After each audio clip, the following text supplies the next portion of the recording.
May I come in, sir? Come in. Good afternoon, ma'am. Good afternoon, sir. Good afternoon. Sir. Have your seat, Raju. Thank you, sir. Hopefully you don't have any symptoms of COVID. Yes, I don't have any symptom. You've taken vaccines. Yes. Remove your mask. Tell us something about you. Sir, I am Raju Kumar. I have done my matric and intermediate from Sainik School, 𝐃𝐫𝐢𝐬𝐡𝐭𝐢 in 2014 and 16 respectively.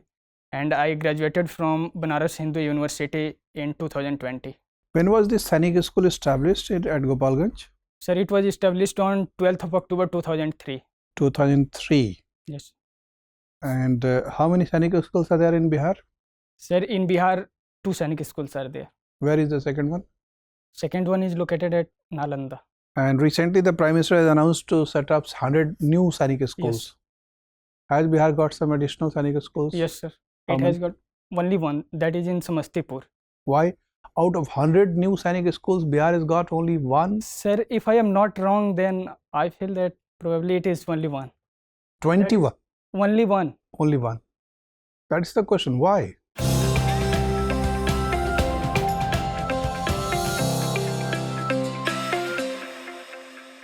Already, sir, in Bihar, out of 33, which is primarily funded by government, out of 33, 2 are already in Bihar.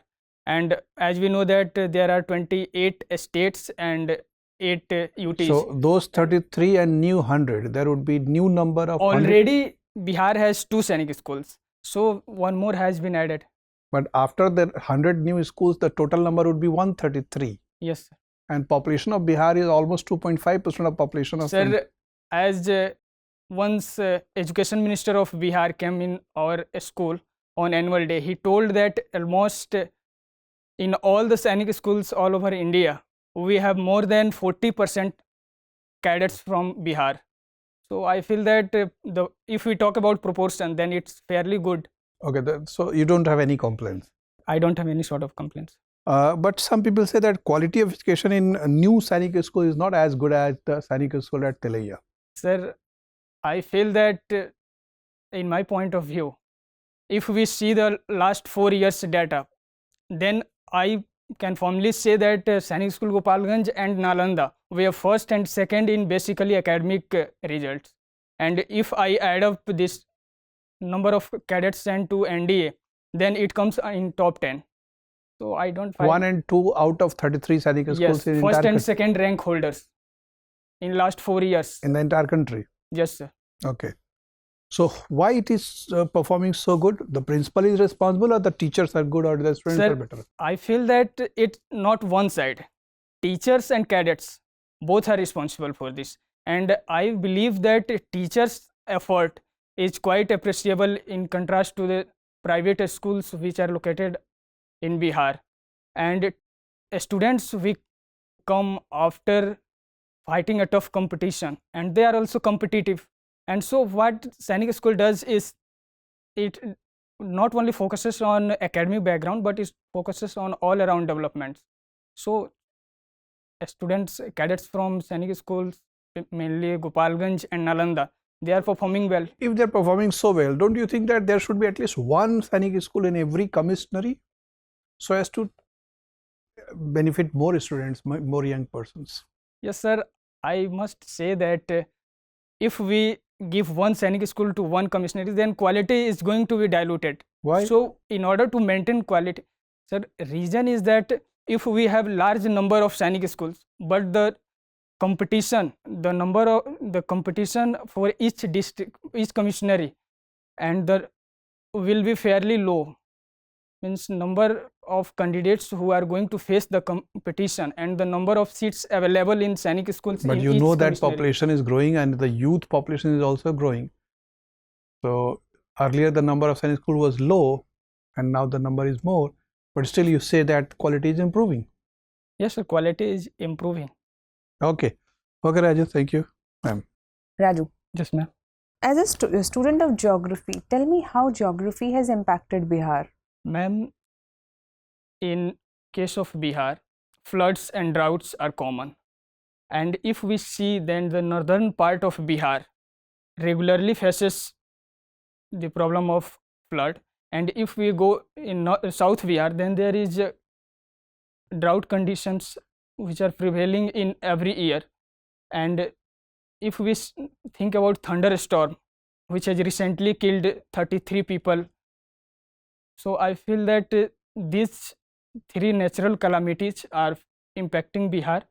And as far as man-made disaster is concerned, or the geographical phenomenon, then I don't see any. Nothing. I am not able to recall. Monsoon? Yes, monsoon is responsible. How much population of Bihar is engaged in agriculture? Almost 70%, ma'am. Okay, and what's the rate of urbanization of Bihar? Ma'am, it's according to census 2011, it is 11.3. But if we see the economic survey of Bihar, which has been published recently, then it has increased to 15.3%. Very right. So tell me, why is that urban centers are so important? Ma'am, if what has happened nowadays is that development of a state is being determined by the parameter of urbanization. If once one urban center is coming, then there are certain prerequisites like better transportation, better hospitals, better schools. Means I can say that all sort of basic facilities are being provided in order to be a town or urban area. So once one urban center is coming up, then fairly it is going to develop all around development. That's why it is a fundamental one. And what can be the steps to improve urbanization? Ma'am, first steps would be legal steps can be taken. Like recently Bihar has taken legal steps for declaring, it has made statutes for declaring a place or a locality or a settlement as town on the basis of census or on the basis of basic facilities which are already there. So legal step is first one, and second one is making better transportation or making the better facilities like transportation, schooling, means all those parameters which are prerequisites for declaring a place as urban. If we focus on those parameters, then certainly the number of urban center is going to increase. Okay, apart from parameters, tell me, if you had to choose at least 5 areas or cities to be made as urban centers of development, which cities would be your choice? Yes, ma'am. First one is Patna. Second one is Patna is Muzaffarpur. already a city. It's a capital. So apart from Patna and the major cities, which other cities you can think of? Ma'am, first one is, means I have to say which are not already in the list of cities. Yes, yes. Okay, ma'am. First one is Betia. Second one is Raxaul. Third one is Valmiki Nagar. Okay. My last question to you. Tell me, what can be done for women to bring them out of vulnerable section, which is already not done by government? Ma'am, first step we can take is public awareness.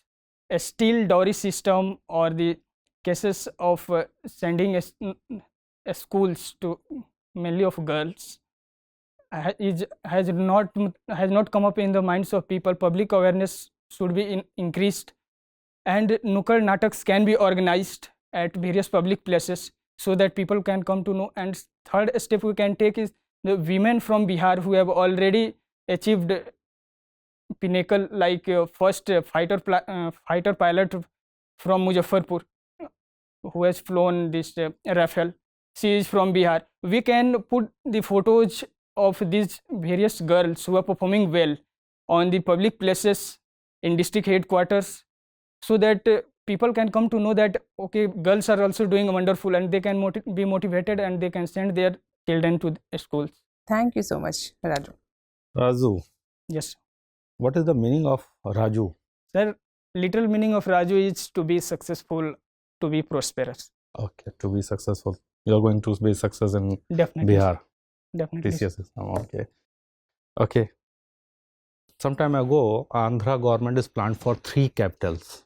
Yes. Do you know about that? Yes. What wrong in that idea? Sir, if we talk about the wrong side. Then first one is that there can be wastage of resources, means money, and second one is that there are certain political motives behind creating these three capitals. Okay. What are the motives? Vote bank politics can be taken into account, and third is that I am able to recall only two. Okay. What can be the benefits?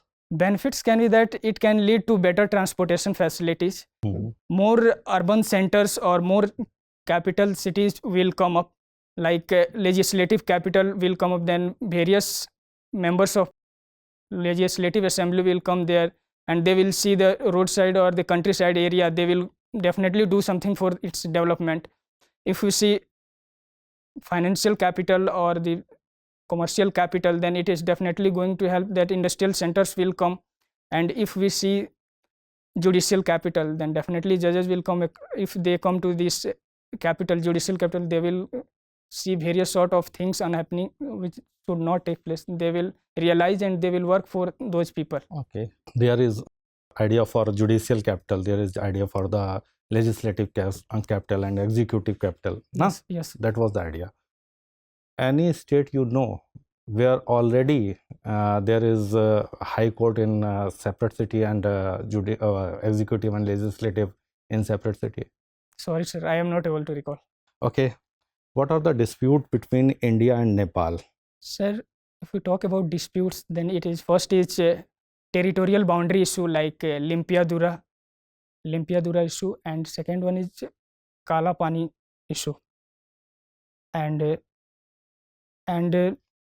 as we know that Nepal works as a buffer between India and China, and if in case it is inclined towards China, then it is going to hamper India's interest. So in erstwhile governments, if we see then which were led by CPIs or Marxist parties, they were inclined towards China. But now this government is not, it is taking a tightrope step, means it is acting towards balancing both these powers. And second one is flood issue which is in Bihar, like the river like 𝐾𝐤𝐬 which is originating in Bihar, Nepal. Is it the issue of tension between India and Nepal? Yes, sir, flood issue is the issue between the mainly Bihar. It is the problem of Bihar. Bihar government has asked the central government to talk regarding this. So it can be the issue between India and Nepal. Okay, okay.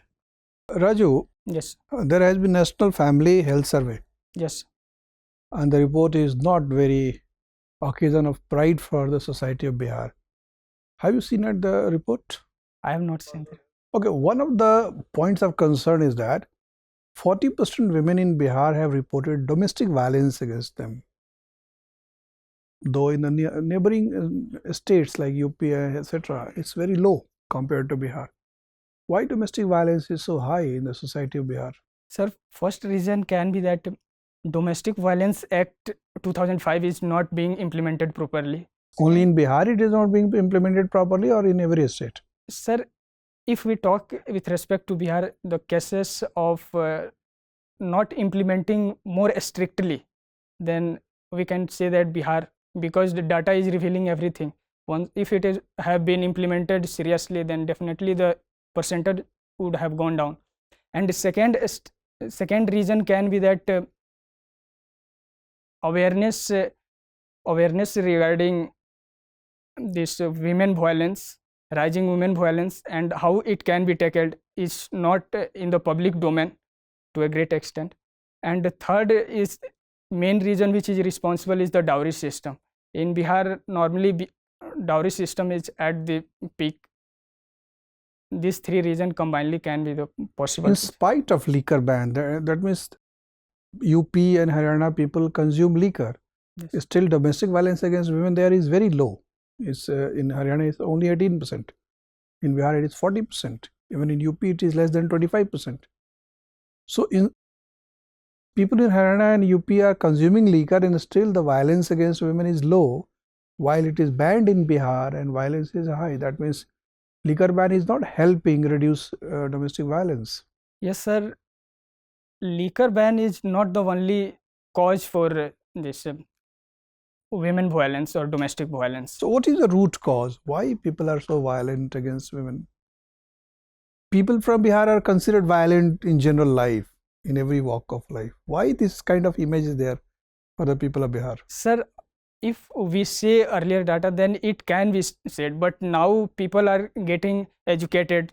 Now they are respecting the women, and state government has also taken various steps to counter this sort of dishonor or the disrespect towards women, and I feel that it is declining.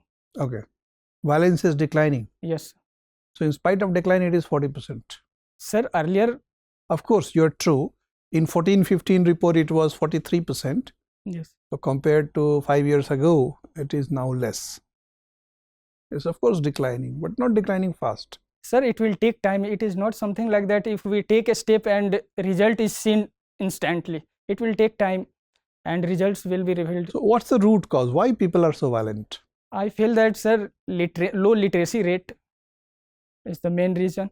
And second is that if we see that from Bihar, mainly people migrate to urban centers or these industrial towns in order to earn their breads and butter. And once they return by earning money, and they find not everything in such a suitable condition, then may resort to violence. Okay, they become violent. People in other states are caste conscious, but people in Bihar appear to be more caste conscious. That is, casteism is deeper, stronger in Bihar. Yes. Why? Sir, somewhere if I see, then politics is the main reason. In Bihar, politics has always been driven by caste, and this has further led to giving more importance to caste. So do you think we should conduct caste census? I personally believe that, sir, once caste census is conducted, then political parties will use those data to muster their benefits for themselves and for the motives of the party. And I don't see any reason for the caste census. Okay. Although it is being said that it is being done in order to determine those castes which are already poor, and their categories can be changed so that they can be benefited through the various government programs. But this is government's step, and this may be disadvantage, like what I said earlier in the beginning, that it may be misused. So there should be some procedures within that, so that it cannot be misused. Although it is beneficial, it may be beneficial for Bihar. Okay, nice talking to you, Raju. Your interview is over. You may go now. Thank you, sir.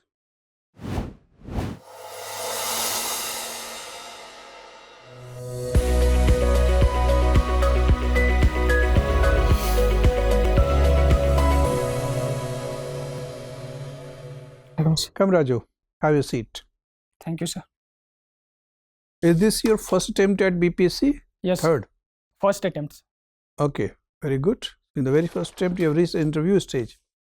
Congratulations. See, your background is good, educational background, but you have taken 4 years to complete your graduation. What's the reason? Sir, I was preparing for BSc AG and I qualified also, but I had gone to face interview for SSB interview, and during those 7 days mobile is submitted there, and I got the message for payment. I could not. Okay. So it was a lapse of 1 That year. was an accident. See, we find that you are a talented person and energetic person. And you took up most of the question. That means you have got a habit of not evading and avoiding the problems, but taking it head on. That's good, very positive attitude for any administrator. But there are certain things we'll suggest you for further improvement. Okay.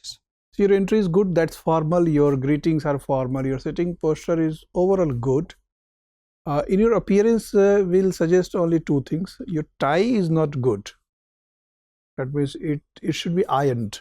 Yes. Okay. And if you could change the color, that will be even better.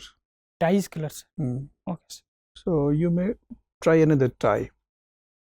And your shoes should be polished properly. Okay, sir. Sitting posture is not bad, but if you straighten your body further Yes. और सीधा करके बैठे, that will be even better. Flow of communication is good. Your intellectual trait, which is tested in personality, you looked a little combative in your analysis and a little combative in your interaction with the board members. See, you should be firm and you should be polite, but you should not be combative or argumentative. There is a very thin line between being assertive and argumentative and combative. Don't give an impression that you are combative.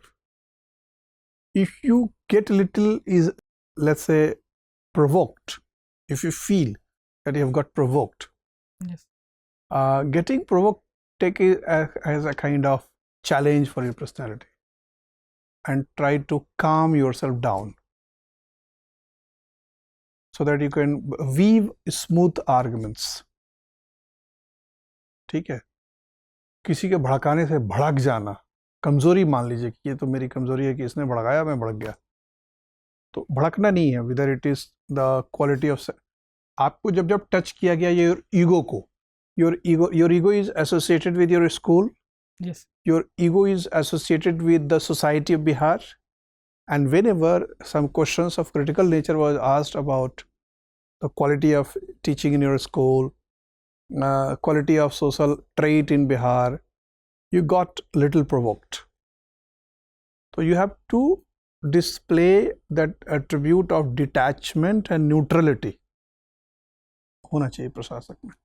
तो थोड़ा video को देखिए और कोशिश करिए that don't get provoked, remain calm and composed and unfold your arguments in a more pacific manner. वही एक चीज़ लगी थोड़ा सा आपको improve करने की ज़रूरत है, बाकी सब बहुत अच्छा है.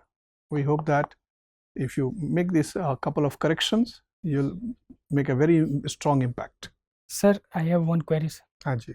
You told that there is a very thin line between combative and assertive. What can I do in order to counter combative nature? That is what you calm down your emotion. Yes. See, it is a phrase that somebody's mind was clouded by emotion. It's a negative idiom. आपके दिमाग पे अगर भावनाओं का बादल आ गया है तो इसका मतलब कि दिमाग दब गया. तो you have to calm down your emotion. That's it. Yes. Agitated नहीं दिखना है, दिखना नहीं है कि मैं एजिटेटेड हूँ, दिखना है कि मैं एकदम शांत हूँ, प्रशांत महासागर की तरह, calm and composed. Okay, all the best. Thank you, sir.